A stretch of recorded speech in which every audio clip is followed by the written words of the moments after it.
بسم اللہ الرحمن الرحیم۔ جرمنی کے اوپر ٹھنڈے ہوا میں سیکنڈ لیفٹیننٹ چارلی براؤن، ایک 21 سالہ جوان، اپنے بوم گرانے والے امریکن پلین کو ہوا میں برقرار رکھنے کے لیے مشکلات کا سامنا کر رہا تھا۔ اس کا کندھا زخمی ہو گیا تھا اور اس کا گنر سارجنٹ ہو ویکنرو مارا گیا تھا۔ باقی کچھ لوگ بری طرح سے زخمی ہو گئے تھے۔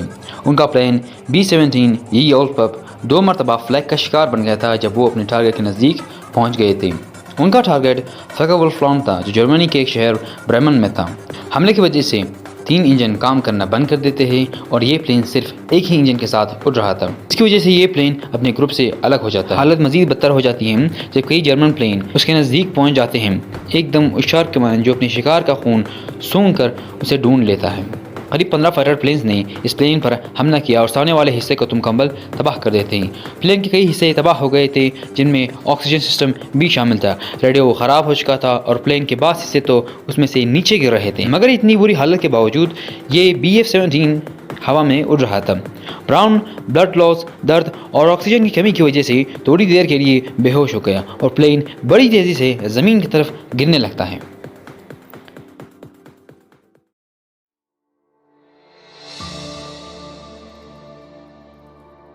آپ دیکھ رہے ہیں ون ہسٹری اور یہ کہانی ہے سیکنڈ ورلڈ وار کی، جب ہر ملک اپنی فوج کو یہ تربیت دے رہی تھی ان کے دشمن ممالک کی افواج حیوان سے بھی بدتر ہے اور ان کو جینے کا کوئی حق نہیں، یعنی انہیں برین واش کیا جاتا تھا دشمن ممالک کے افواج کو مارنے کے لیے۔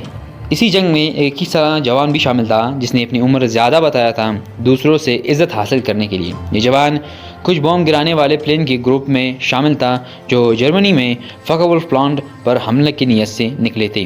یہ ایک فیکٹری تھی جس میں اسلحہ بنتا تھا۔ انہوں نے ایکسپیکٹ کیا تھا کہ قریب 500 فائٹر پلینز ان کا مقابلہ کریں گے۔ چارلی کی پوزیشن فرنٹ لائن پر تھی اور قریب 500 بوم گرانے والے پلین اس کے پیچھے تھے۔ 11 بجے کے بعد جیسے ہی وہ جرمنی کے بارڈر کو کراس کرتے ہیں ان پر حملہ شروع ہوتا ہے۔ قریب 11:30 کو ان کے اوپر حملہ ہوا۔ فیکٹری کے اوپر بوم گرانے کے بعد یہ بمبارڈمنٹ گروپ واپس اپنے ملک کی طرف بڑھنے لگتے ہیں۔ براؤن کے پلین کے علاوہ ایک اور پلین 2 انجن سے ہاتھ دھو چکا تھا۔ کچھ وقت بعد وہ پلین بادلوں میں گم ہو جاتا ہے اور تب 5 BF-109 بادلوں سے اڑ کر ان کی طرف بڑھنے لگتے ہیں جن میں 2 سیدھا براؤن کی طرف ہیں۔ ان دونوں پلین تو ایک گرا دیتے ہیں لیکن تبھی 5 فائٹر پلینز انہی کی طرف بڑھنے لگتے ہیں۔ براؤن کے 3 انجن میں سے صرف ایک کام کر رہا تھا۔ حالت مزید بدتر ہوتی ہے جب ہتھیار ٹھنڈ کی وجہ سے کام کرنا بند کر دیتے ہیں۔ ایک گنر تو حملے کی وجہ سے مارا جاتا ہے۔ براؤن کے ساتھ جو پائلٹ تھا وہ بلڈ لاس کی وجہ سے بے ہوش ہو جاتا ہے اور کچھ وقت بعد براؤن خود بھی اپنا ہوش کھو بیٹھتا ہے۔ جب اسے ہوش آتا ہے تو پلین زمین سے صرف چند سو فیٹ کی بلندی پر تھا۔ اس نے کسی طرح پلین کو واپس قابو میں لایا اور مغرب کی طرف یعنی انگلینڈ کی جانب بڑھنے لگا جو 250 مائلز کی دوری پر واقع تھا۔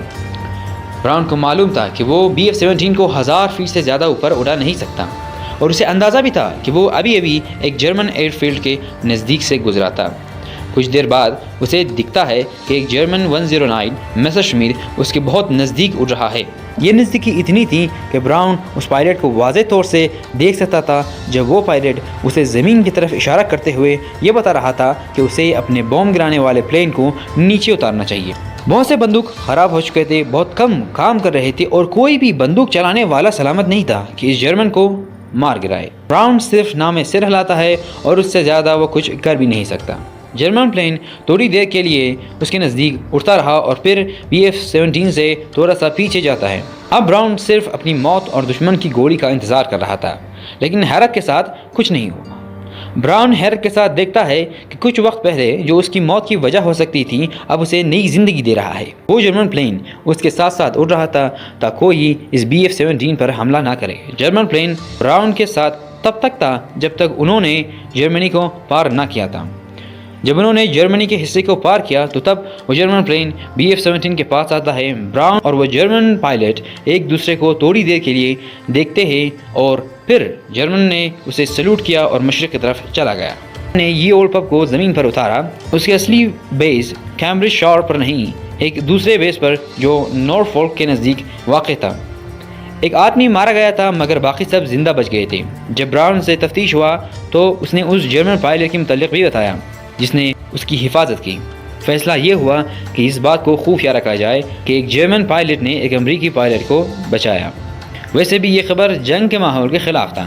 چارلی براؤن جنگ کے بعد کالج گیا اور 1949 میں اس نے دوبارہ ایئر فورس جوائن کی۔